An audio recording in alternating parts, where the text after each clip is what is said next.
Hello बच्चों, कैसे हैं आप। आई होप कि आप सब अच्छे होंगे, स्वस्थ होंगे, बेस्ट होंगे। बच्चों, अब हम लोग को इस चैप्टर में पढ़ना है कक्षा 12 फिजिक्स, जो सेकंड चैप्टर हम लोग अध्ययन कर रहे हैं। उसमें हम लोग को देखना है क्या, वैद्युत द्विध्रुव के कारण वैद्युत विभव। जैसा कि फर्स्ट चैप्टर में हम लोग पढ़े थे, वैद्युत द्विध्रुव के कारण वैद्युत क्षेत्र की तीव्रता अक्षीय स्थिति में और निरक्षीय स्थिति में। तो ठीक उसी प्रकार से यहां पर क्या है, वैद्युत द्विध्रुव के कारण वैद्युत विभव ज्ञात करेंगे अक्षीय स्थिति में और निरक्षीय स्थिति में। तो यहां पर बच्चों सबसे पहले हम लोग सीखेंगे अक्षीय स्थिति में। अक्षीय स्थिति में करेंगे क्या, पहले देखिए यहां पर एक हम वैद्युत द्विध्रुव बनाएंगे। ऐसे वैद्युत द्विध्रुव मान लीजिए एक यहां ए और बी, जिसकी लंबाई है 2l। अच्छा, मध्य बिंदु है बच्चों यहां मान लीजिए O, मध्य बिंदु O, और इसकी लंबाई टोटल पूरी लंबाई है 2l। ए बी की द्विध्रुव की टोटल लंबाई क्या है 2l। तो मध्य बिंदु से जब लेंगे तो क्या आ जाएगा, देखिए यहां से मध्य बिंदु से अगर हम नापेंगे तो लंबाई क्या आ जाएगी, मध्य बिंदु से लंबाई आएगी l।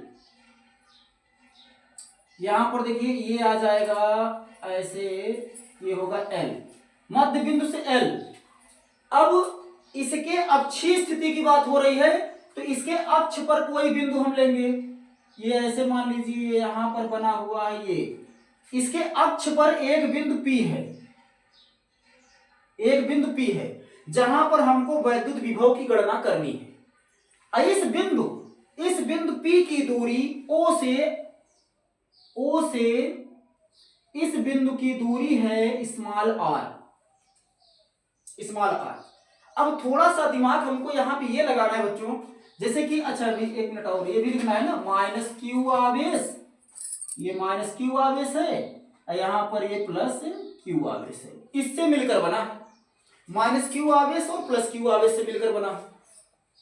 करना क्या है, विभव। जैसे कि आप लोगों को बताया जा चुका है कि किसी बिंदु आवेश के कारण वैद्युत विभव, बिंदु आवेश के कारण कुछ दूरी पर स्थित वैद्युत विभव, इसके लिए सूत्र आपको बताया जा चुका है। तो उसी प्रकार से उसी नियम से अगर हम देखें तो यहां पर बिंदु आवेश है एक माइनस क्यू और एक है प्लस क्यू। तो प्लस क्यू के कारण आवेश, प्लस क्यू आवेश के कारण वैद्युत विभव क्या होगा P पर, इसको निकालेंगे। माइनस क्यू के कारण क्या होगा, इसको निकालेंगे। तो आइए इसको हम हल करते हैं। यहां लिखेंगे प्लस क्यू आवेश के कारण, प्लस क्यू आवेश के कारण, प्लस क्यू आवेश के कारण बिंदु P पर विभव क्या हो जाएगा, इसको देखो यहां Q1 है, यहां Q है माइनस, यहां प्लस, डबल आवेश है, इसलिए हम विभव को डबल मानेंगे, एक V1 मानेंगे एक V2 मानेंगे। तो V1 बराबर क्या हो जाएगा, जैसा कि हम जानते हैं 1/4πε0 K है परावैद्युतांक जिस माध्यम में रखा गया है वैद्युत द्विध्रुव। तो बच्चों यहां पे आएगा Q अपान, देखिए यहां से प्लस क्यू कर निकाला तो हमको यहां से यहां तक दूरी चाहिए, ये दूरी, जबकि मध्य बिंदु से P तक की दूरी है R। मध्य बिंदु से P तक की दूरी क्या है, R है। R में यही यल हमको घटा देना है। देखिए ये पूरा R है, R में यल अगर हम घटा दें तो यही दूरी बचेगी। तो यहां लिखेंगे हम क्या, R माइनस यल, ये हो जाएगा V1। इसी प्रकार से अब लिखेंगे माइनस क्यू के कारण, माइनस क्यू के कारण P पर विभव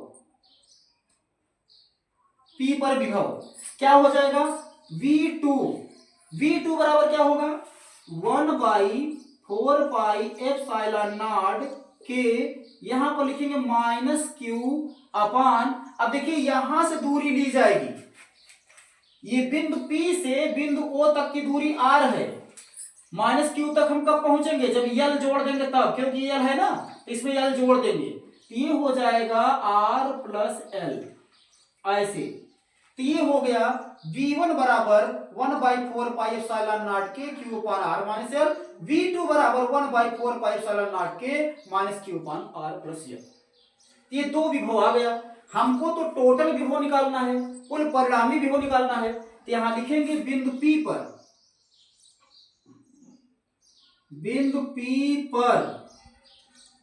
कुल विभव, बिंदु P पर कुल विभव। तो कुल विभव क्या हो जाएगा? V बराबर यहां लिख देंगे V1 plus V2, V1 plus V2 जोड़ देंगे, कुछ करना नहीं है, केवल जोड़ देना है बस। देखिए V बराबर इसका मान, V1 का मान क्या है? 1/4 पाई एप्सिलॉन नॉट के q upon r minus l, यही है ना V1 का मान, देख लीजिए। प्लस अब V2 का मान क्या है? यहां लिखिए 1/4 पाई एप्सिलॉन नॉट के minus q upon r plus l, इतना है। अब यहां पर देखिए ये प्लस ये माइनस, प्लस माइनस क्या हो जाएगा? माइनस हो जाएगा, डायरेक्ट में लिख सकते हैं। चलिए लिखेंगे आगे, लेकिन पहले इसको हल करें।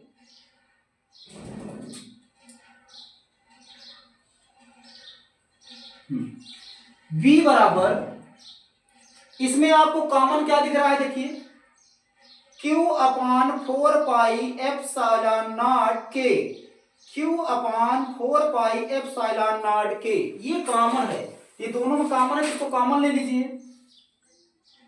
Q अपान 4 पाई एप्सिलॉन नॉट के, ये हो गया कॉमन।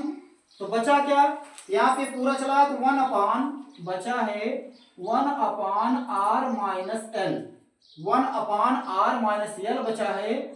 और ये देखिए प्लस माइनस क्या हो जाएगा? माइनस हो जाएगा। यहाँ पे बचा है 1 upon r plus l, r plus l, ये इतना बचा है ऐसे। अब इसमें क्या करना है? एलसीएम लेना है, लघुत्तम लेना है। लघुत्तम लेके हल कर दीजिए।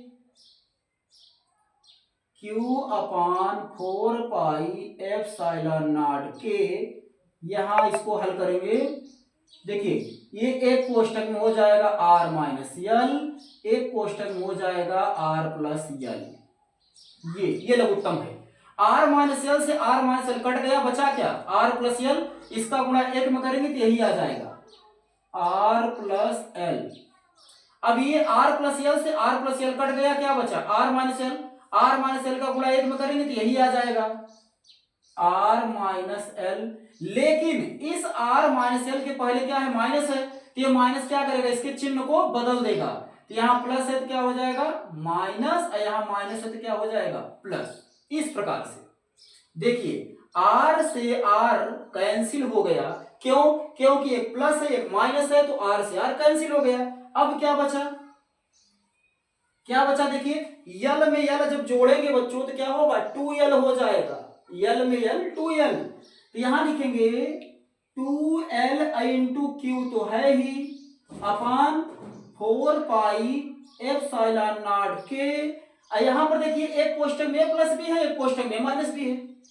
यहां पर a प्लस बी एक कोष्टक में, एक कोष्टक में माइनस बी, तो क्या हुआ? a square minus b square का सूत्र बन गया, अर्थात ये सूत्र बना r square minus l square का सूत्र बन गया। ये इतना हो गया। इसके बाद अब आप जानते हैं 2l इंटू क्यू, ये क्या है? वैद्युत द्विध्रुव का आघूर्ण है। इसके बारे में आप पढ़ चुके हैं कि 2l इंटू क्यू बराबर क्या होता है? वैद्युत द्विध्रुव का आघूर्ण, जिसे हम क्या किससे प्रदर्शित करते हैं? P से। P से यहां लिखेंगे चूंकि वैद्युत द्विध्रुव का आघूर्ण, वैद्युत द्विध्रुव का आघूर्ण P बराबर 2l इंटू क्यू, इतना होता है। वैद्युत द्विध्रुव का आघूर्ण P बराबर 2l इंटू क्यू। अब इसी के आधार पर हम देखें, जगह कम है, थोड़ा सा एडजस्ट कीजिए आप लोग। अब अगर हम चाहें तो 2l इंटू क्यू जहां है वहां पे हम p लिख सकते हैं, लिखेंगे v बराबर यहां 2l इंटू क्यू की जगह आप यही लिख दीजिए p अपॉन यहां क्या हो जाएगा 4 पाई, जो बचा है लिख दीजिए 4 पाई एप्सिलॉन नॉट के, और क्या बचा है r square minus l square. यहां नहीं आ पाएगा क्या बच्चों, चलिए देखते हैं यहां पर, समझिए इसे। इतना आप लोग नोट कर लीजिए, इसको नोट कर लीजिए, तो मैं यहां रफ कर दूं तो यहीं पर आगे हम लिखवा दूं जो कुछ आएगा। इसको नोट कीजिए आप लोग।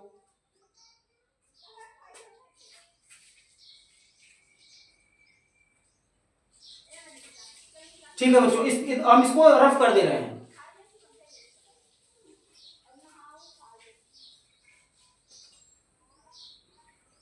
देखिए यहां पर P बराबर क्या है 2l इंटू क्यू, अतः यहां V बराबर क्या हो जाएगा, V बराबर देखिए 2l इंटू क्यू की जगह यही रख दीजिए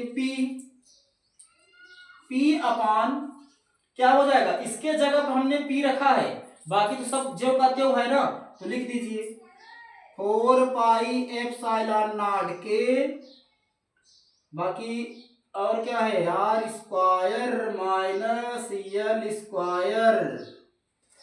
इसको अलग अलग भी तो हम लिख सकते हैं, अगर हम चाहे तो यहाँ एक है ना, एक छिपा हुआ है, एक का बटा कर दे, या ऐसे लिख लीजिए v 1/4 पाई एप्सिलॉन नॉट के p upon r square minus l square, ऐसे लिख सकते हैं। अब यहां पर केवल एक पॉइंट और आपको ध्यान देना है, उसके बाद ये सूत्र सिद्ध हो गया, इसका डेरिवेशन हो गया इस सूत्र का। देखिए क्या आर क्या है,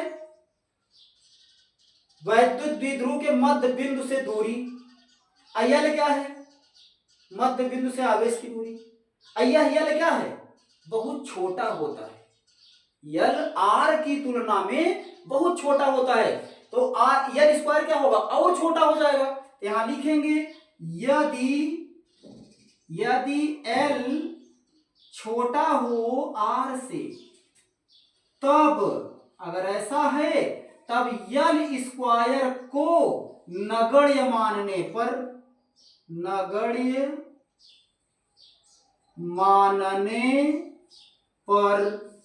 मान लेंगे, क्या दिक्कत है, गणना ही मत कीजिए, बहुत छोटी राशि है।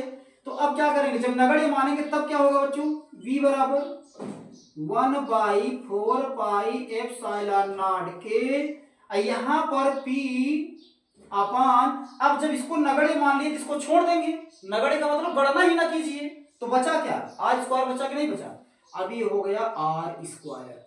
तो ये है, यही है सूत्र, इतना क्या आ जाएगा वोल्ट, इतना क्या आ जाएगा वोल्ट। लेकिन ये क्या है, एक ऐसे माध्यम में रखा गया था जिसका परावैद्युतांक क्या था k, अगर यही वैद्युत द्विध्रुव निर्वात अथवा वायु में रखा जाए तो यहां लिखेंगे यदि माध्यम निर्वात अथवा वायु हो तो क्या होगा बच्चों, k बराबर 1 हो तो k बराबर 1 रखने पर, क्योंकि निर्वात और वायु के लिए परावैद्युतांक का मान 1 होता ही है, तब क्या हो जाएगा v बराबर, तब हो जाएगा v बराबर 1/4 पाई एप्सिलॉन नॉट, अब k नहीं लिखेंगे क्योंकि यहां 1 लिख दिए, ये आ जाएगा p अपान आर स्क्वायर, ये इतना वोल्ट हो जाएगा। तो ये है वैद्युत द्विध्रुव के कारण अक्षीय स्थिति में वैद्युत विभव का सूत्र। तो इस प्रकार से हल करना पड़ेगा, इसको आप लोग नोट कर लीजिए, बाकायदे समझ लीजिएगा अच्छी तरह से, एक बार दो बार वीडियो देख लीजिएगा, फिर इसको मिटाएं और बताते हैं आपको क्या कहते हैं निरक्षीय स्थिति के लिए क्या होगा, अक्षीय के लिए तो ये है, अनिरक्षीय के लिए क्या होगा, इसको लिखिए फिर आगे हम बताएं।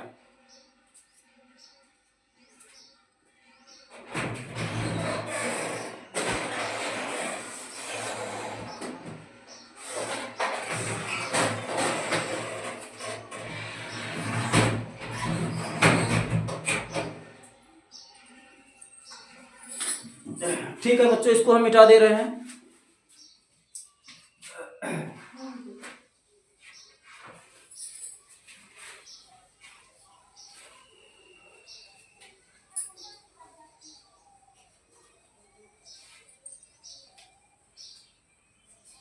तो अगली हेडिंग लगाइए, निरक्षीय स्थिति में। अगली हेडिंग रहेगी, दूसरा नंबर है निरक्षीय स्थिति के लिए। निरक्षीय स्थिति में, अब निरक्षीय स्थिति में वैद्युत विभव क्या होगा, वैद्युत द्विध्रुव के कारण इसको समझते हैं। देखिए निरक्षीय स्थिति आपको बताया गया है, कोई भी वैद्युत द्विध्रुव हो ऐसे, अब मान लीजिए वैद्युत द्विध्रुव वही है ए और बी, जिसका मध्य बिंदु O है। अब ये बीच की दूरी यहां यल हो जाएगी, यहां भी क्या हो जाएगी, यल हो जाएगी। निरक्षीय स्थिति क्या होता है कि इसके वैद्युत द्विध्रुव के मध्य बिंदु पर अभिलंबवत जो अक्ष गुजरे, अभिलंबवत, यहां से लंब डाल दीजिए ऐसे, ऐसे, ये है निरक्षीय स्थिति। इसी में से होकर जाए तो उसको क्या बोलते हैं, अक्षीय स्थिति। तो अब निरक्षीय स्थिति में बिंदु P यहां पर है, निरक्षीय स्थिति में बिंदु P है। करना क्या है कि भाई जिस बिंदु पर हम वैद्युत विभव की गणना करते हैं, आवेश से उसकी दूरी हमको पता होनी चाहिए। तो आवेश से दूरी क्या होगी, यहां से यहां तक की दूरी क्या होगी, इसको तो मानना पड़ेगा। चलिए मान लेते हैं ये दूरी बिंदु O से दूरी R है, बिंदु O से दूरी क्या है, R है। अक्षीय स्थिति में भी हम कहां से लिए थे दूरी, मध्य बिंदु से लिए थे, यहां पर भी लेंगे। अब इसको मिलाना है, इसको ऐसे ऐसे, इस तरह। ये यल दिया गया है यहां तक, देखिए ये यल तो है ही, यल है ही, और ये दूरी क्या हो जाएगी, ये यहां पर आवेश रख दीजिए -q आवेश, और यहां पर रख दीजिए +q आवेश। तो -q आवेश +q आवेश से मिलकर बना है। तो यहां हम लिखेंगे कि माना एक वैद्युत द्विध्रुव AB, वही जो इसके पहले जो लिखवाए थे वही सब पूरा लिखना है, अपनी भाषा में लिख सकते हैं आप, सरल से सरल ढंग से।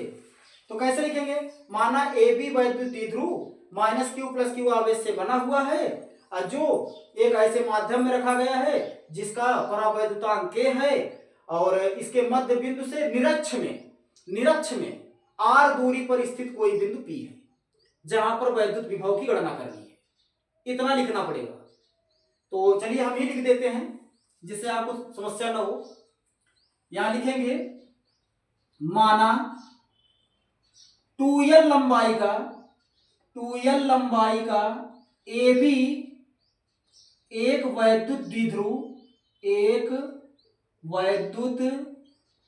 द्विध्रुव के परावैद्युतांक वाले माध्यम में रखा है, के परावैद्युतांक वाले माध्यम में रखा है, जिसके मार्कर में स्याही खत्म हो गई है, जिसके मध्य बिंदु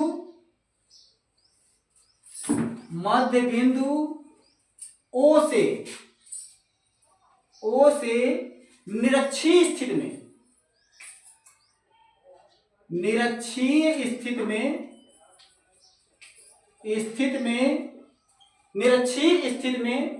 बिंदु P, निरक्षीय स्थिति में क्या है, मध्य बिंदु O से निरक्षीय स्थिति में R दूरी पर बिंदु P है,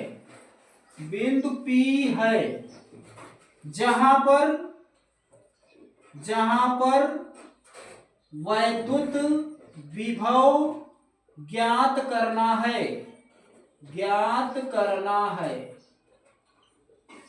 अर्थात निरक्षीय स्थिति में क्या है, बिंदु O से R दूरी पर स्थित बिंदु P है जहां पर वैद्युत विभव ज्ञात करना है। तो इसके लिए क्या करना है हमको, देखिए इसके कारण विभव क्या होगा, इसके कारण विभव क्या होगा और इसके कारण विभव क्या होगा निकालिए और उसके बाद योग कर दीजिए। चित्रानुसार भी लिख सकते हैं, यहां पर हम चित्र बनाए हुए हैं या लिख दे रहे हैं चित्रानुसार। चित्रानुसार अगर देखें तो यहां लिखेंगे प्लस क्यू के कारण, प्लस क्यू के कारण बिंदु P पर, बिंदु P पर विभव, बिंदु P पर विभव, इसको मानिए V1। तो ये क्या हो जाएगा सूत्र 1/4 पाई एप्सिलॉन नॉट के, एप्सिलॉन नॉट के। अब क्या होता है बच्चों, बीच की दूरी लिखी जाती है, आवेश तो लिखेंगे ही, अब बीच की दूरी। अब बताइए आप यहाँ पर पाइथागोरस प्रमेय से सोचिए पहले कि ये आधार है, ये लंब है, तो आधार दिया है, लंब दिया है, तो कर्ण का मान क्या होगा, कर्ण का मान क्या होगा, कर्ण का मान होगा r square plus l square, वो भी किसमें, रूट में। अब वही चीज यहां पर भी होगा, यहां भी कर्ण का मान निकालेंगे तो आएगा r square plus l square, वो भी किसमें, रूट में। कर्ण का स्क्वायर बराबर लंब का स्क्वायर प्लस आधार का स्क्वायर होता है। इससे हम इसको यहां पे लिख लेंगे करणी में r square plus l square, ये हो गया। अब इसी प्रकार से माइनस क्यू के कारण लिखिए, माइनस क्यू के कारण, माइनस क्यू के कारण बिंदु, बिंदु P पर विभव, P पर विभव क्या हो जाएगा, V2 बराबर 1/4 पाई एप्सिलॉन नॉट के, यहां पर लिखेंगे माइनस क्यू अपान, दूरी वही है, आवेश से दूरी ली जाएगी, आवेश से r square plus l square, ये इतना हो गया। अब बिंदु P पर कुल विभव क्या होगा, दोनों को जोड़ दीजिए, यहां लिखेंगे बिंदु P पर, बिंदु P पर कुल विभव, कुल विभव V बराबर V1 प्लस V2, तो ठीक है रख दीजिए। V1 का मान क्या है 1/4 पाई एप्सिलॉन नॉट के Q अपान करणी में r square plus l square, plus V2 का मान क्या है 1/4 पाई एप्सिलॉन नॉट के माइनस Q अपान करणी में r square plus l square. देखिए यहां पर ये माइनस इस प्लस को क्या करेगा, माइनस कर देगा, अर्थात V बराबर क्या होगा 1/4 पाई एप्सिलॉन नॉट के Q अपान करणी में r square plus l square. देखिए ये प्लस ये minus, plus minus minus, 1/4 pi epsilon naught के Q upon r square plus l square, इतना हो गया। अब देखिए यहां पर जो चीज यहां है वही चीज यहां है, सेम टू सेम, बस अंतर क्या है कि यहां प्लस है यहां माइनस है। तो इस प्रकार से पूरा का पूरा पद इससे क्या हुआ, कैंसिल हो गया। तो V बराबर क्या आ गया बच्चों, 0। अर्थात वैद्युत द्विध्रुव के कारण निरक्षीय स्थिति में विभव का मान 0 होता है।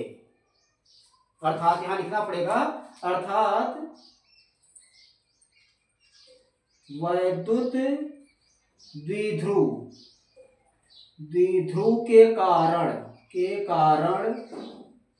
निरक्षीय स्थिति में, निरक्षीय स्थिति में विभव 0 होता है। अर्थात निरक्ष में कहीं भी निकाले, चाहे इधर चाहे इधर, निरक्षीय स्थिति में निकालेंगे तो वैद्युत विभव द्वारा, वैद्युत द्विध्रुव द्वारा वैद्युत विभव का मान 0 होगा। तो इस प्रकार से वैद्युत द्विध्रुव के कारण वैद्युत क्षेत्र की तीव्रता आप लोग फर्स्ट चैप्टर में पढ़ चुके हैं अब वैद्युत विभव आप सेकंड चैप्टर में पढ़ लिए। वैद्युत द्विध्रुव से संबंधित इसी तरह का सवाल परीक्षा में पूछा जाएगा, तो आप दोनों स्थितियों के लिए तैयारी बनाए रखें एकदम मजबूती के साथ, अक्षीय स्थिति और निरक्षीय स्थिति। और निरक्षीय में तो ऐसे भी याद कर लीजिए शून्य होता है, हो सकता है वो विकल्प में आ जाए कि वैद्युत द्विध्रुव के कारण निरक्षीय स्थिति में किसी बिंदु पर वैद्युत विभव का मान क्या होगा, शून्य। वही वाला सही कर दीजिए विकल्प। तो इस प्रकार से इसको आप एक बार दो बार देख लीजिएगा, इसको तैयार करते चलिए। मैं अगली वीडियो में मिलूंगा पुनः आप लोगों से अगले हेडिंग के साथ। आपका सिलेबस मैं एक एक करके पूरा करवाऊंगा, कोई दिक्कत नहीं है, कोई टेंशन नहीं है, बस आप लोग लगे रहिए, बस हो गया। धन्यवाद।